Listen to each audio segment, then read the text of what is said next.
kembali lagi di Radio MI, berbagi cerita dan berita untuk Indonesia lebih baik. Masih di Mata Milenial Indonesia TV, Matanya Indonesia. Pemirsa pasti udah tahu ada tamu, sudah pernah di sini sebelumnya. Kalau dulu ngomongin politik, arah politik di masa, aku lupa lah ya, arah politik ya kalau nggak salah Mas ya. Iya, Sekarang arah politik. Sekarang kami kembali mengundang Mas Yusrianto, tapi yang diomongin sekarang adalah soal UU ITE dan dinamika sosial politiknya gara-gara UU ITE ini. Apa kabar Mas? Alhamdulillah baik. Mbak Lisa apa kabar? Alhamdulillah kita baik. Semoga nggak ada yang dapat lotre pandemi ya. Amin, amin. Kecuali vaksinasinya. Iya. Berarti udah divaksin? Sudah. Belum.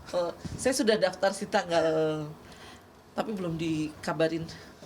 Tapi udah daftar. Oh, kita daftar ya? Enggak. Kebetulan aku dapat dari PWI ya. Dapat dari PWI Oh, untuk oke. wartawan kan. Gitu. Nah, Mas, kemarin kan sempat rame. Oke. Langsung di street kan Tembak we. tembak. Iya. Kan ini heboh, sempat rame. Iya. Sampai minggu ini pun masih rame diperbincangkan kan soal ngomongin Presiden Jokowi sempat membuka obrolan, kalian boleh loh kasih masukan, kritik dan saran ya kalau itu ke saya ataupun pemerintah. Tapi setelah itu mulai muncul, nanti diginiin kalau ini, nanti diginiin. Menurut Mas Yusri nih, kita ngelihat dari sisi statementnya dulu nih Mas. Maksudnya apa nih Mas? Saya secara pribadi sangat mengapresiasi apa yang disampaikan oleh Presiden Joko Widodo terkait dengan adanya inklusivitas terhadap undang-undang IT untuk semuanya. Dalam artian bahwa apa yang disampaikan oleh Joko Widodo terkait adanya revisi undang-undang IT, khususnya pasal-pasal yang dianggap karet yang perlu untuk interpretasi yang lebih jelas, itu kemudian bisa diperjelas supaya tidak ada misinterpretasi dalam praktik-praktiknya nanti. Nah, ini yang kemudian perlu kita sadari bersama bahwa ini menjadi niatan yang saya kira bagus untuk kedepannya supaya tidak ada tebang pilih dalam implementasinya. Saya kira itu, Mbak. Bentar ya Mas.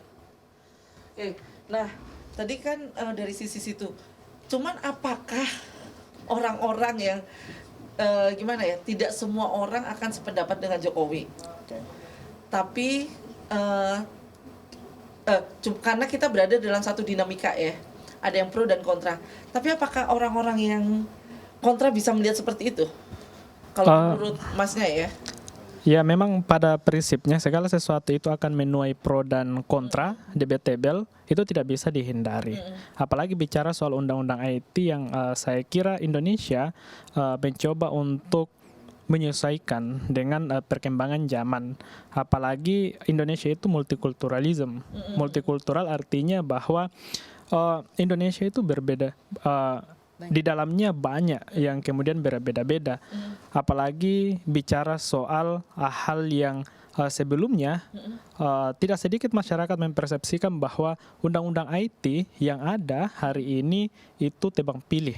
Nah, benar. Nah, tebang pilih mungkin ini yang kemudian bicara soal prosedur untuk pelaporan, kemudian substansi dari isi dari undang-undang IT. Kita tidak bisa menafikan bahwa undang-undang IT juga menjadi anomali di kehidupan sosial politik masyarakat.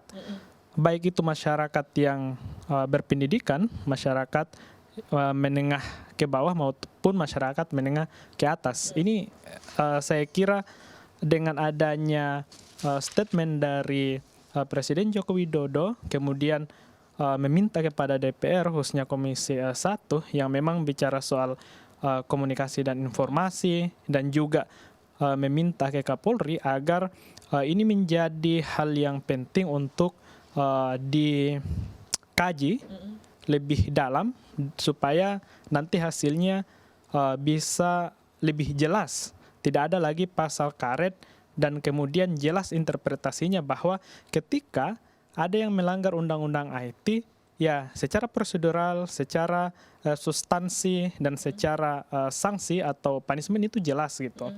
Ya memang masyarakat Indonesia saat ini itu mengalami shock. Shock yang saya maksud adalah ketika masyarakat Indonesia dihadapkan dengan perkembangan teknologi 4.0 yang begitu sangat cepat ya, bahkan sampai masuk ke wilayah-wilayah yang sebenarnya sangat jauh dari Jakarta, tapi ada aja sinyal. Mereka juga dikatakan sebagai korban tidak juga. Bahkan ada salah satu daerah di Sulawesi Selatan yang kemudian mengungkap atau menyampaikan terkait dengan informasi ya, informasi entah ini benar atau tidak. Dia adalah seorang wartawan menyoroti kepala daerah, maka kepala daerah ini melaporkan dia bahwa dia menyebarkan hoax. Ini menjadi salah satu yang trending saat ini di Sulawesi Selatan nih. Itu. Nah, ngomongin itu ya, kadang kan memang karetnya nih ya, kita ngomong langsung ya, karetnya pasal-pasal di UU ITE ini akhirnya tidak bisa nangkep beneran apa sih gitu kan. Mana yang memang benar-benar harus ditindaklanjuti, mana yang hanya karena egonya kesentil, bener nggak sih Mas? Bahkan itu kemarin Kapolri pun menyatakan bahwa Kapolri Listio ini menyatakan tolong polisi pun ketika menerima aduan jangan langsung mentang-mentang langsung terima begitu aja, tapi tetap ditelisik lagi. Memang semelar itu ya, sekaret itu ya Mas, sampai bisa dimanfaatkan gitu ya untuk melindungi, jatuhnya jadi melindungi pribadi ya. Pribadi. Nah, ini yang kemudian coba untuk diperbaiki ya. Saya lihat bahwa ada niatan pemerintah dalam memperbaiki pasal karet ini. Hal yang kemudian salah satu yang perlu diperbaiki bahwa yang kena atau yang jadi korban ya, yang jadi korban undang-undang IT kemudian dia yang langsung melapor ke pihak kepolisian atau pihak berwenang, tidak bisa diwakili. Nah, hal yang kemudian perlu juga kita tekankan kepada pihak yang berwenang, yaitu bagaimana ada verifikasi, validasi itu. Dan saya kira ketika ada verifikasi dan validasi yang kuat terkait dengan pelanggaran undang-undang IT, saya kira tidak ada hal yang perlu dikhawatirkan karena ada bukti yang nyata gitu. Nah, memang perlu pendewasaan kepada masyarakat terkait dengan penggunaan media sosial dan menggunakan narasi-narasi yang memang sesuai dengan fakta. Jangan sampai kemudian apa yang disampaikan oleh masyarakat itu dianggap sebuah fitnah gitu. Apalagi ini berhubungan dengan pemerintah. Ini. Nah, memang saya kira kita perlu butuh waktu dan sosialisasi kepada masyarakat agar penggunaan media sosial itu bisa digunakan sebijak mungkin. Baik itu relasi antara masyarakat dengan masyarakat dengan pemerintah, dan pemerintah dengan masyarakat. Dan kita pun berharap bahwa pemerintah bisa untuk menerapkan undang-undang IT secara adil. Gitu. Tidak tebang pilih. Nah, ini yang kemudian harus diperbaiki untuk saat ini kan. Nah, saya secara pribadi melihatnya bahwa dengan adanya rencana revisi undang-undang IT ini bagian dari proses transformasi perbaikan penggunaan media sosial salah satunya ya. Penggunaan media sosial salah satunya, kemudian juga memberikan transformasi sosial atau hubungan masyarakat di dunia maya gitu. Oke. Nah, kalau ngomongin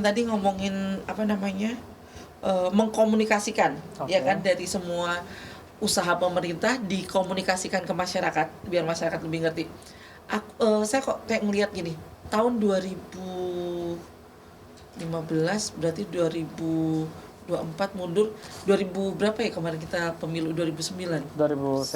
Nah, 2009 itu kan ramenya itu ketika pemerintah seperti ini saya selalu dihubungkan dengan salah satu ini. Sebenarnya sendiri pemerintah ini bisa nggak sih ngonter gitu loh? Karena kalau seandainya pemerintah bisa mengcounter apapun yang beredar tentang pencitraan ataupun tentang keputusan dan lain sebagainya ya, harusnya sih sosial media ini tidak akan memunculkan meme-meme atau tidak akan memunculkan berita-berita yang bisa jadi hoax sampai akhirnya masuk ke ranah UU ITE lagi nih, karena ada yang melaporkan. Terus satu itu, terus yang kedua, tadi kan ada usulan harusnya yang melaporkan itu adalah orang yang terkena. Nah, tapi kalau berdasarkan melihat yang kemarin-kemarin ke belakang, justru yang melaporkan kan justru orang yang nggak terkena gitu. Nah, itu gimana tuh ngelihatnya tuh, Mas?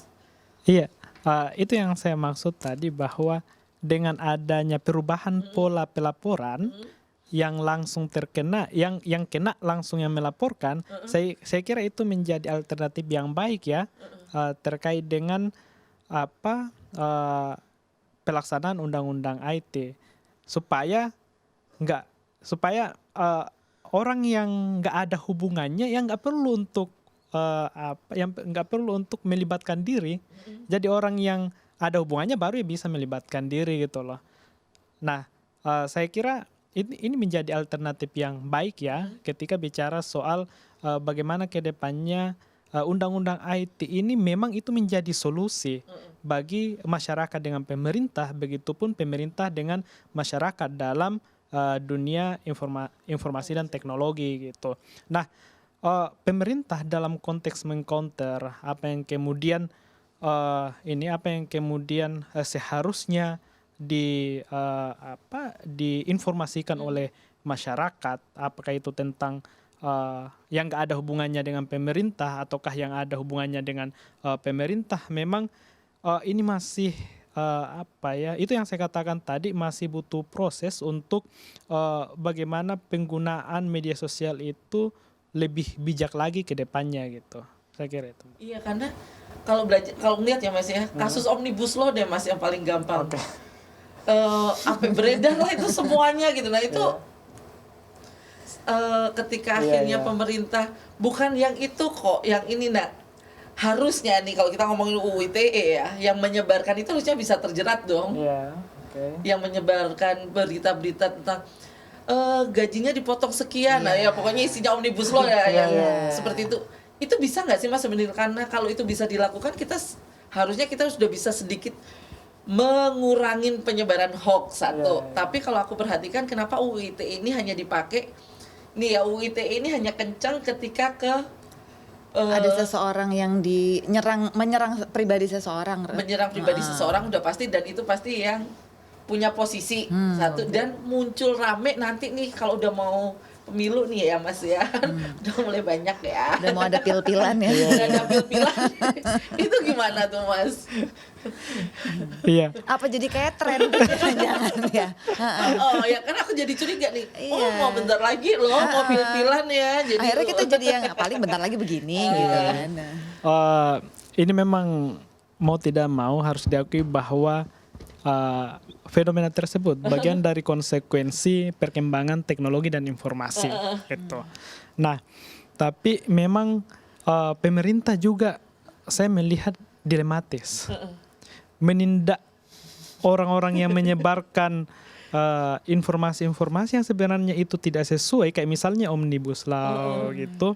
Nah, tapi kemudian itu yang digunakan juga oleh masyarakat untuk menginfluence, untuk mempengaruhi masyarakat lain bahwa pemerintah ini nggak benar. Betul. Kebijakan-kebijakan yang diambil oleh pemerintah ini nggak benar. Nah, tapi kemudian saya yakin dan percaya bahwa ketika pemerintah memasifkan sosialisasi ataupun informasi kepada masyarakat dengan kebijakan yang memang benar-benar ya, karena memang kan kemarin masalah Omnibus Law itu simpang siur. Mana sih yang benar nih?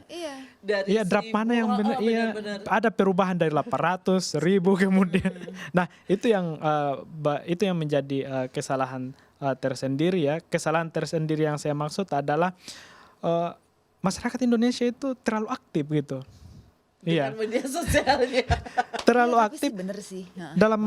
Terlalu aktif di media sosial, kemudian mereka cepat banget mendapatkan informasi tanpa melakukan verifikasi, validasi, langsung menyebarkan informasi yang mereka dapatkan gitu.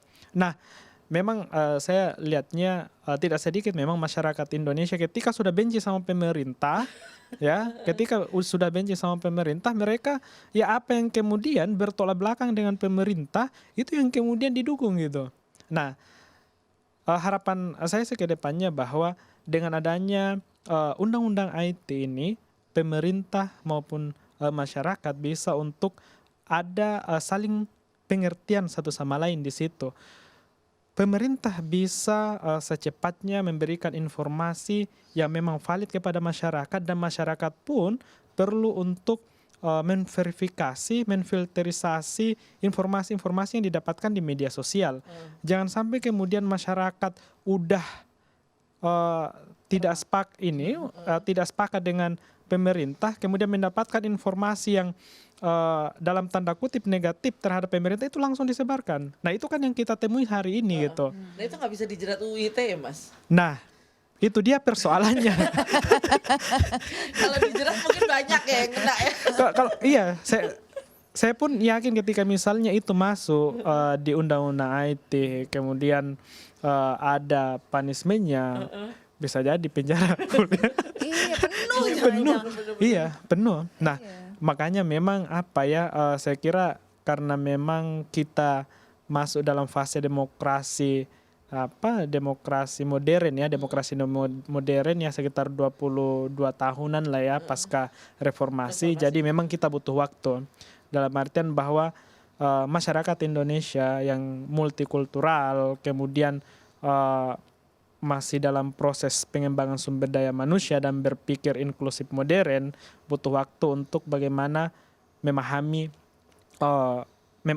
perkembangan zaman, memahami tugas dan fungsi pemerintah, bahwa menjadi pemerintah itu tidak mudah gitu, tidak gampang.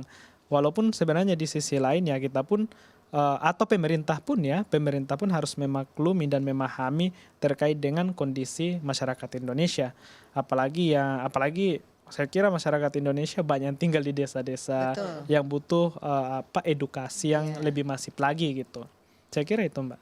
Nah, itu tadi kan kita ngomong dari sisi sosialnya nih, Oke. UU ITE dari sisi sosial. Kalau dari sisi politiknya ngaruh nggak sih, Mas, sebenarnya UU ITE ini, Mas?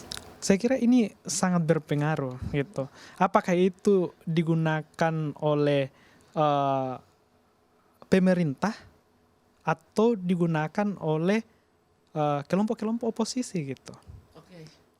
Ya, kita bisa lihat sendiri bahwa bicara soal undang-undang IT, kemudian implementasi undang-undang IT tidak tebang pilih terhadap masyarakat yang kena undang-undang IT, itu bisa dianulir, itu bisa dijadikan instrumen oleh para politisi yang bagian dari kelompok oposisi pemerintah untuk menyerang pemerintah gitu, bahwa pemerintah ini tidak adil gitu. Saya kira ini sangat berpengaruh sekali, berpengaruh banget terhadap kondisi atau konstelasi politik nasional gitu. Oke. Nah, itu tadi kan ngomongin soal oposisi. Oke. Ngomongin politik kalau nggak ngomongin buzzer itu nggak seru. Ya kan? Iya. Apalagi di Indonesia. Iya. Nah, karena ada buzzer, karena adanya buzzer inikah yang akhirnya membuat pemerintah kan udah deh, kayaknya kita mesti ngerevisi karet-karet pasal-pasal yang karet. bersifat karet ini, kayak gitu nggak sih? Karena kalau aku perhatikan UU ITE ini tajam sekali ke buzzer-buzzer Oke. yang oposisi, Oke. tapi tidak terlalu tajam ke buzzer-buzzer yang Pro. pro. Gimana tuh Mas lihatnya, Mas? Aduh, gimana ya jawabnya? Katanya gitu. Pribadi. Iya, saya pun melihatnya bahwa memang ini masuk ke dalam diskursus atau perdebatan yang sengit ya, karena bukan hanya kelompok oposisi yang memiliki buzzer, tapi juga pemerintah Betul. memiliki buzzer. Seperti yang dikatakan tadi Mbak Lisa gitu. Nah, seharusnya dan semestinya ya undang-undang IT ini berlaku bukan hanya buzzer oposisi, tapi juga buzzer pemerintah supaya ini seimbang gitu. Dalam prakteknya ini seimbang. Nah, tapi harapan kita kan sebenarnya nggak usah lah ada buzzer-buzzer gitu kan. Nggak Kan- seru Mas kalau Oh, enggak. politik nggak ada buzzer. Nanti Iya. sepi medsos. Sepi medsos bener kan, buzzer itu muncul setelah mulai Iya media loh. sosial Iya, iya, ini. iya. Nggak seru. Terus nanti UIT-nya jadi nggak kepake. Iya, iya, iya. Ada. Tapi memang sih buzzer itu menjadi instrumen yang efektif untuk membawa isu. Iya, Iya. betul. Dan Mau itu isu benar ataupun enggak ya Mas ya? mau itu isu benar maupun enggak. Buzzer itu menjadi instrumen yang efektif karena misalnya satu informasi kemudian bisa disebarkan ke ribuan, ratusan atau bahkan jutaan masyarakat Indonesia, itu bisa untuk menginfluence, bisa untuk mengkonstruk masyarakat bahwa oh seperti ini ternyata pemerintah, oh seperti ini ternyata kelompok ini ya. Itu yang kemudian ya saya kira menjadi instrumen yang cukup efektif ya untuk membangun konstruksi sosial di pikiran masyarakat gitu. Oke. Agak berat-berat susah sih sebenarnya, berarti kalau kita mau ngomongin saya bukan nggak yakin sih ya, saya percaya pemerintah gitu tuh bisa memberikan yang terbaik gitu kan dan bersifat adil. Cuman kalau ngelihat dengan fenomena buzzer gitu kan, terus habis gitu UU ITE yang amat sangat karet gitu ya, amat sangat karet sekali gitu. Oke. Bahkan contoh paling gampang karetnya, di luar kita nggak ngomongin buzzer deh, nggak ngomongin politik gitu ya. Kasus yang paling gampang adalah kasus siapa?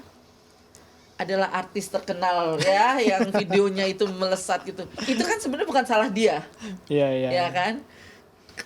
Di situ dilema, dia sebagai korban atau dia sebagai ini, bener nggak? Benar. Nah itu tadi, karena UIT-nya sendiri karet. Kalau UIT-nya jelas bahwa ini tuh seperti ini, mungkin lain cerita, mungkin Iya. bisa ini. Mungkin emang ya ngomongin UIT emang agak-agak sakit kepala ya Mas ya. Ya itu yang saya katakan tadi bahwa ya Indonesia sendiri baru menyesuaikan gitu. Baru menyesuaikan dengan perkembangan era industri 4.0, perkembangan teknologi dan informasi.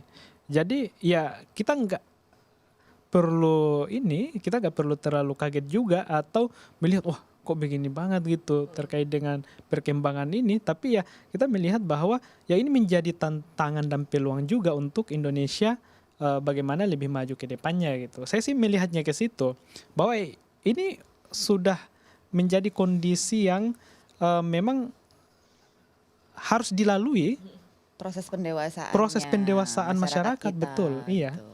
Nah kalau kira-kira nih UIT-nya akhirnya direvisi, Hmm.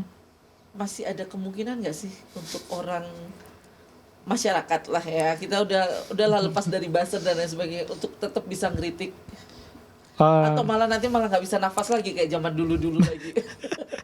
Saya lihatnya sih statement Jokowi terkait dengan revisi undang-undang IT itu mengarahkan bahwa ya nggak apa-apa dikritik, pemerintah itu nggak apa-apa dikritik gitu loh. Ya mudah-mudahan sih prakteknya ke depan bahwa ya pemerintah itu nggak apa-apa dikritik selama itu berdasarkan dengan data gitu. Nah bagi saya critical space atau ruang kritik bagi masyarakat itu harus dibuka secara luas, dibuka selebar-lebarnya gitu. Ya ini bagian dari political control, social control Iya betul. terhadap pemerintah gitu, ekonomi kontrol terhadap pemerintah, dan itu menjadi keniscayaan dalam alam demokrasi gitu. Saya kira itu Mbak. Oke. Kamu ada pertanyaan? Bentar, aku agak ragu mau bertanyanya. Aku deg-degan mau nanya dari tadi. Jadi aku manut aja deh. Gitu. Kemarin begitu Pak Jokowi ngomong Tapi enggak, sebenarnya undang-undang UU ITE ini kalau umpamanya masyarakat mengkritik, kalau selama nggak nyebut nama aman kali ya. Ini pertanyaan pertanyaan ibu-ibu gitu. Soalnya kan banyak di medsos tuh kayak gitu. Ya saya pengguna medsos tapi kadang karena udah terlalu puyeng ya sama entah berita mana yang benar mana yang salah, akhirnya saya pilih untuk nggak baca aja gitu, untuk nggak mau tahu aja gitu. Tapi kan masing-masing orang tuh beda-beda gitu. Itu gimana tuh? Selama nggak menyebut nama sah-sah aja gitu, ngeritik boleh? Menyebut nama atau tidak sebenarnya sah-sah aja. Yang penting kan datanya itu ada gitu. Datanya ada. Bahkan misalnya pemerintah atau menteri-menteri yang kemudian kebijakannya yang menurut masyarakat itu tidak baik atau bahkan efek-efek dari kebijakan pemerintah itu memang ada dan ada datanya, nggak apa-apa kan gitu. Nah, tapi memang yang harus diperhatikan oleh masyarakat ya ngapain sih sebarkan informasi kalau itu tidak Nggak betul. betul. Itu kan menghabiskan energi, menghabiskan apa ya? Iya sih. Menghabiskan waktu juga. Kepentingan. Nah, bentar. Sekarang gini, kalau memang kita mau mengkritik, itu kan banyak tuh zaman pil-pilannya Iya, gitu sebelum, ya. Itu kan ada masih sampai ada freedom of surat speech lah. terbuka buat ini, Iya, gitu iya, kan, ini iya tuh. betul. Sekarang nih misalnya boleh mengkritik, terus cara yang paling enak yang nggak akan kena UU ITE itu seperti apa? Kirim surat. Minta diajarin. Minta diajarin. Dong, bener dong. Presiden Joko Widodo kan membuka pintu ya seluas-luasnya untuk masyarakat mengkritik, memberi saran. Nah, tapi kalau nulis di Facebook lah, sebut nama, Facebook, Instastory, Instagram, apapun itu sekarang ada Clubhouse lah yang Iya. baru apa kena ya kan. Nah, caranya mengkritik, memberi saran supaya nggak kena gimana dong? Mbak Lisa. Tadi kan Mas siapa Mas Kirim Mas Yus? surat. Mas Yus kan bilang ini pemerintah sebetulnya agak dilematis gitu. Sekarang Mbak Lisa ngasih pertanyaan yang membuat beliau ini menjawabnya dilematis Loh, jadinya. karena kan beliau ngerti ya. Minta diajarin. Aku nanya. Lebih baik menulis surat langsung kepada yang terhormat gitu kan, menteri siapa atau di medsos atau di medsos gitu. gitu. Ayo. Saya kira kita tidak bisa membatasi juga ya, membatasi juga masyarakat untuk mengkritik pemerintah. Saya kira banyak media yang bisa dimaksimalkan oleh masyarakat untuk menyampaikan aspirasi yang di dalamnya itu adalah kritik terhadap pemerintah. Bisa itu di medsos, bisa surat secara manual tadi dikirim ke istana misalnya, atau misalnya surat dikirim ke Senayan misalnya. Itu saya kira banyak media-media yang bisa untuk dimaksimalkan oleh masyarakat. Tinggal masyarakatnya berpikir mana sih yang lebih efektif gitu loh. Itu. Jadi itu nggak bisa dibatasi, karena ketika misalnya ada pembatasan seperti itu, saya kira kita nggak hidup di negara yang demokrasi. Sedangkan Indonesia itu adalah negara demokrasi yang kemudian menjunjung kebebasan. Kalau katanya Mbak Renia tadi ya, freedom of state itu. Freedom of state itu bukan hanya pemerintah yang merasakan kebebasan atau menikmati kebebasan, tapi juga masyarakat. Masyarakatnya juga dong, karena kan salah satu pilar adanya negara itu ya harus ada masyarakat kan. Benar. Harus adanya masyarakat. Ketika nggak ada masyarakat ya, kalau dalam perjanjian Westphalia itu ya, masyarakat itu menjadi pilar paling penting dalam pendirian dan mempertahankan sebuah negara gitu. Nah, Indonesia saat ini menganut sistem demokrasi yang kemudian prinsip dan nilai-nilai demokrasi seharusnya itu dijunjung kan gitu. Nah, ya kembali lagi tadi bahwa masyarakat harus mengkritik pemerintah ya, ini yang memang orientasinya Kebaikan, lebih baik. untuk Indonesia yang lebih baik. Betul. Untuk Indonesia yang lebih baik. Dan saya kira memang masyarakat kita ini kan banyak yang cuma mengkritik aja, tapi Ikut-ikutan. betul, Bahasanya followers gitu. Followers nggak apa-apa sih misalnya ikut-ikutan, tapi kan Kalau bener yang diikuti. itu kalau benar yang diikutin. Tapi kan persoalannya ada juga terlalu banyak yang nggak benar, yang nggak benar yang diikutin, yaitu masyarakat juga terbawa kan, kasihan gitu. Iya. Itu. Jadi memang UU ITE ini pun nantinya harus benar-benar dimatengin dengan amat sangat mateng satu. Terus dipublikasikan dengan benar-benar, karena Betul. kita nggak mau ngulang lagi soal Omnibus Law nih, Oke. ya kan? Omnibus Law kan memasyarakatannya kan nggak terlalu, aku nggak tahu apakah pemerintah sudah maksimal dengan publikasi tentang Omnibus Law atau tidak, kan saya belum tahu. Cuman kalau kemarin ngelihat kehebohan kemarin, banyaknya tumpang tindih cerita dan lain sebagainya, berarti masih kurang. UITE pun akan bisa seperti itu kalau pemerintah tidak melakukan publikasi yang benar-benar sampai ke masyarakat yang nantinya akan penggunanya kan sebagian masyarakat ya. Betul. Dan pengguna untuk media sosial sadar atau enggak sih, menengah ke bawah yang notabene mereka nggak terlalu ngerti begituan. Benar nggak sih Mas? Betul. Apalagi masyarakat menengah ke bawah ini kan mayoritas sebenarnya. Iya. Dan buzzer loh, menengah ke bawah Iya. tuh buzzer banget kan. Apalagi bentar lagi loh Mas udah politik lagi kan, 3 tahun lagi. Udah mulai pil-pilan lagi ya kan. Nah, Nggak berasa. saya secara pribadi dari Parwa Institute ya, Parti Wace Institute melihat bahwa bukan hanya pemerintah ataupun masyarakat yang kemudian mendorong atau mewujudkan pendewasaan masyarakat Indonesia dalam berdemokrasi, dalam berkehidupan berbangsa dan bernegara, tapi juga partai-partai politik yang kemudian perlu untuk menjalankan tugas dan tanggung jawabnya. Salah satunya adalah bagaimana undang-undang IT ini bisa dibuat seideal-idealnya dan bisa diimplementasikan seadil-adilnya gitu. Nah, partai politik baik itu yang berada dalam koalisi pemerintahan maupun di luar koalisi pemerintahan bisa untuk memaknai, bisa untuk mendorong undang-undang IT supaya udah nggak debatable lagi gitu. Tapi ya diimplementasikan dengan baik oleh pemerintah dan adanya pendewasaan kepada masyarakat gitu. Nah, ini terakhir ya sebelum closing, karena aku udah dikasih tanda sudah durasi. Over durasi Kak. Udah durasi. Apa namanya, ini pertanyaan terakhir. Menurut Mas Yusri sendiri, itu mungkin nggak dilakukan? Itu kan harapannya kan, tapi mungkin nggak sih dilakukan sama Terwujud enggak gitu. Ya semua orang, ya aku nggak ngerti ya, politikus kah atau siapapun itulah ya gitu. Bisa diwujudkan nggak? Bisa diwujudkan nggak itu tadi?